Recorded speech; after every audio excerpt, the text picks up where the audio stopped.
Tossing Grenades at Windmills podcast. Welcome to the Tossing Grenades at Windmills. I'm Rhombus Tix, and this is a series of short stories from my old original writing days, like almost 20 years ago. Some are good, some are terrible. I've only skipped one so far in terms of actually broadcasting it because the changes of tense in Wake Up Yulee literally made no sense and didn't go anywhere or do anything. So, and it's a half an hour long. So I decided ultimately I'm skipping that episode. If reader or fan demand truly wants to hear what I think is so far the worst story I've ever written, then let me know at redanvilcreative.com and I will recreate that puppy. In the meantime, here's a short but much more interesting story in the series I'm calling Swamp Castle, in reference to the Monty Python sketch where they built a castle and it sank into the swamp, and then they built another castle and then that sank into the swamp, etc., etc., etc. The theory being that my writing career is pretty much Swamp Castle. By all definition, I have no business writing or selling my fiction. But I still am anyway. So here I am, and here is To Define Humanity.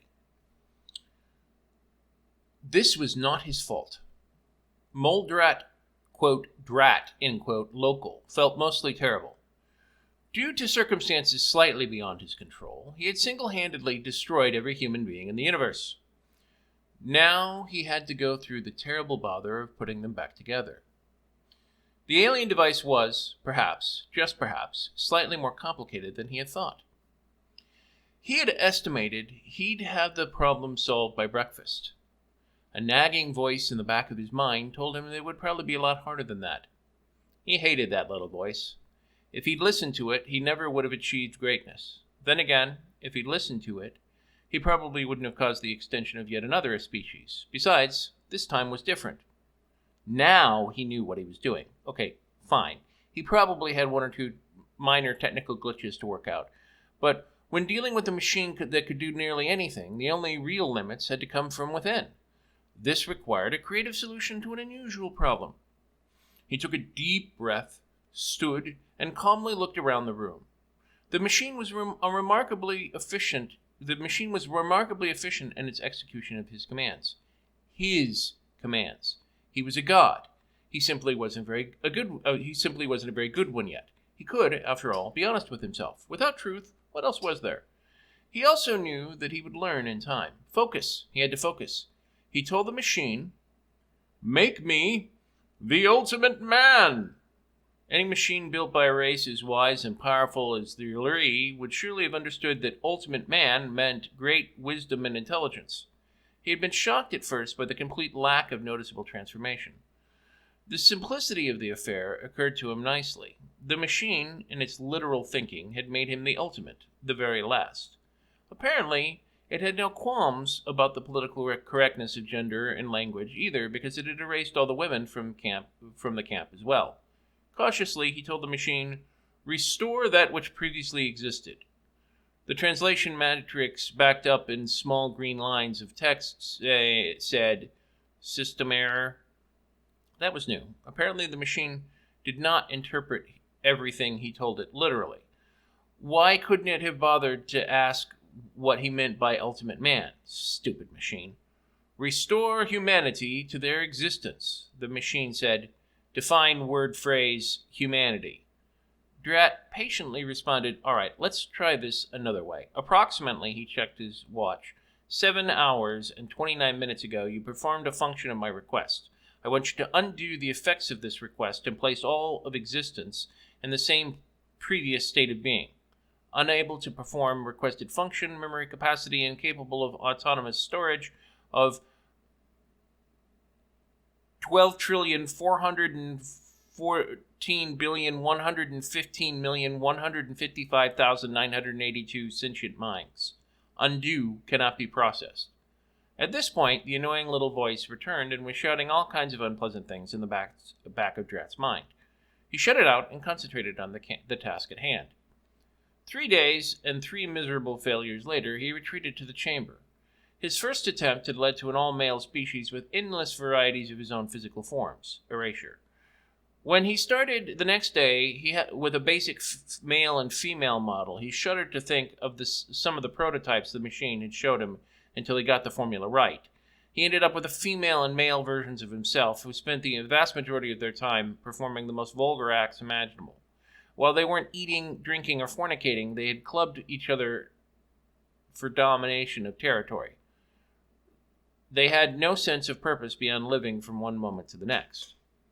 Anyone else would have been stunned at so much progress in so short a time, but Drat Local felt he needed to be 50% more efficient than the Almighty. If the mythic being of ancient times had done it in 7 days, why couldn't he do it in 3.5? Simple. He had it. He had exactly the idea he wanted, and he knew where to take it. He told the machine, "The problem thus far has been your requisite definition of humanity. Therefore, I want you to define humanity as I would define it in physical manifestation. You are to give it the highest ideals, nobility and principles and significance of beings. Do you understand these instructions?" The machine replied, "Yes." "Then make it manifest." An instant later, a doppelganger of himself appeared. At first, Drat thought it was some failure of the machine's purpose again, but he noticed subtle differences. The eyes held a kindness to them that he noticed on children. The smile had a distinct lack of cynicality that had been layered on from Drat's denial of the works of others. The thing that caught his attention most, however, was the large disintegration pistol pointed in his direction. Drat was unable to form a cry of protest before the duplicate pulled the trigger, sending hordes of carbon, oxygen, and a wide variety of lipids discorporating into the atmosphere. The doppelganger turned and spoke to the machine. "The simple solution to the problem is to create a temporal feedback loop and eliminate my own existence from the cosmos. Will this effect undo the actions that occurred 87.14 hours ago and restored the existence of 12,414,115,155,982 sentient minds you did not have memory for?" "Yes," the machine replied with electronic confidence. "Then execute." And the inner voice was at peace for never having been at its present best. So this is a short and sweet little story, and I'm actually going to say that it's the best one in the series so far as compared to Wake Up Yuli, which has a sapient pencil and a sex pot back when I was Mormon. Like I said, if there's a horde of fans out there that want to just hear gibberish, then feel free to let me know. In the meantime, I'll talk about this story.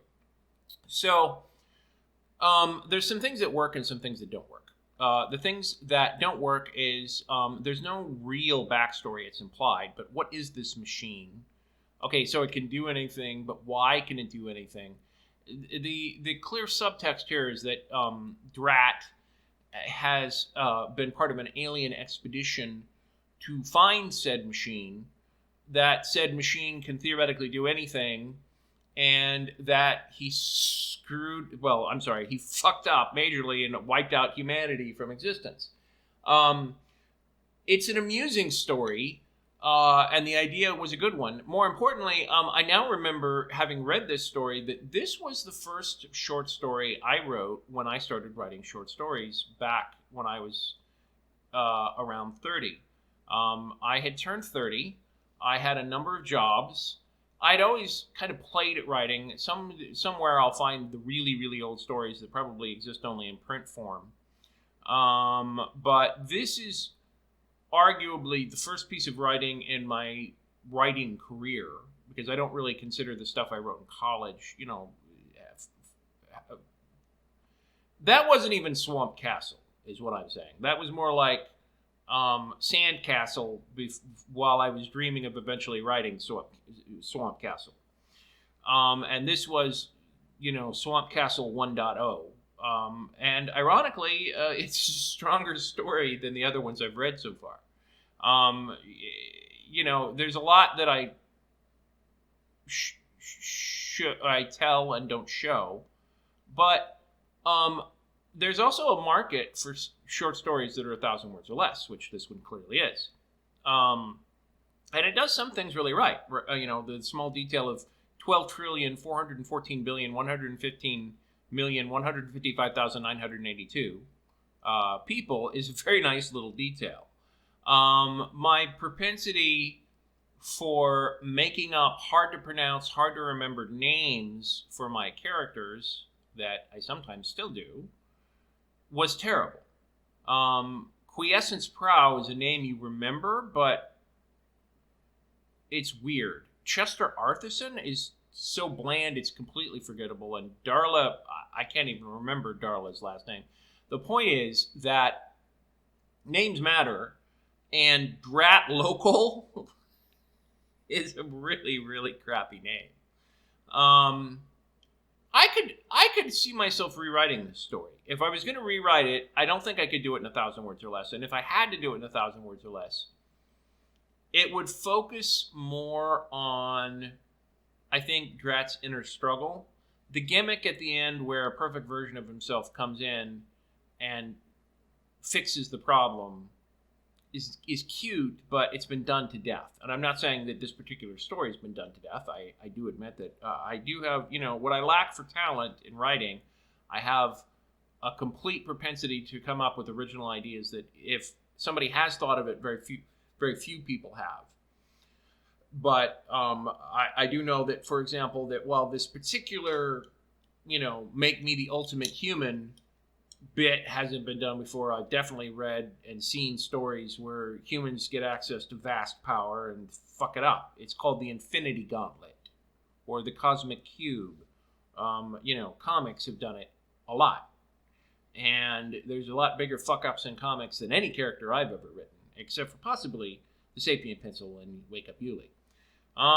So anyway, it's a short little story. There's not that much to talk about. So enjoy, and I'll talk to you later. This has been the Tossing Grenades at Windmills podcast. Buy my book, Have Name Will Travel, at Amazon and other markets. RedAnvilCreative.com contains all our podcasts. Copyright 2022!